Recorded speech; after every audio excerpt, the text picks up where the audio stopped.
স্বামী বিবেকানন্দ ছিলেন ভারতীয় আদর্শের একনিষ্ঠ পূজারী। তিনি ভালোবাসতেন মানুষকে, মানুষের মধ্যেই তিনি ঈশ্বরকে দেখেছিলেন। সব দেশের মানুষকে তিনি শ্রদ্ধা করতেন। যারা দুর্বল, অক্ষম, নিপীড়িত, তারাই তার বিশেষ প্রীতিভাজন, তা সে যে দেশেরই মানুষ হোক। তবু ভারতের মানুষের প্রতি তাঁর সমবেদনা ছিল বেশি, কারণ ভারত পুণ্যভূমি, ভারত ঋষির দেশ, ভারত সত্যের সাধনায় মেতে আছে। ভারতই সত্য, ভারতের মৃত্যু হলে সত্যের মৃত্যু হবে। যত উচ্চ চিন্তা আছে তার মৃত্যু হবে। এই সত্য সাধনার জন্যে ভারত পুণ্যভূমি, কারণ সত্য মানুষের সর্বশ্রেষ্ঠ সম্পদ। ভারত তপস্বী, সাধক, ব্রহ্ম, তার জ্ঞানের আলোকে সমস্ত পৃথিবী আলোকিত।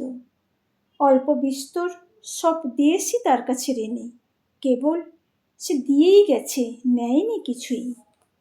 স্বামীজি বেদান্তে বিশ্বাস করতেন। বেদান্তের মতে মানুষের মধ্যেই ঈশ্বর, মানুষ তা জানে না, তাকে তা শেখাতে হবে। উন্নতি বলতে শুধু বৈষয়িক উন্নতি বোঝায় না। প্রকৃত উন্নতি মানুষের চরিত্রে, তার অন্তর্নিহিত দেবত্বের প্রকাশে। শুধু বাইরের সম্পদ অর্জন করা যথেষ্ট নয়, অন্তরের সম্পদ অর্জন করতে হবে।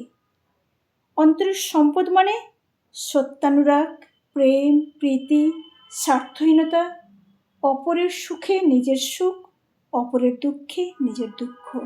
এইটি ধর্মের সার। ধর্মই মানুষকে উদার করে, সত্যনিষ্ঠ করে। ধর্ম মানে ধর্মমত নয়, ধর্ম মানে সত্য, প্রেম, ক্ষমা, নিঃস্বার্থপরতা ইত্যাদি। এই রকম শুদ্ধ চরিত্র গঠনই এ যুগের আদর্শ। তাই প্রত্যেকেরই এমন শুদ্ধ চরিত্র গঠনের জন্য সচেষ্ট হওয়া আবশ্যক।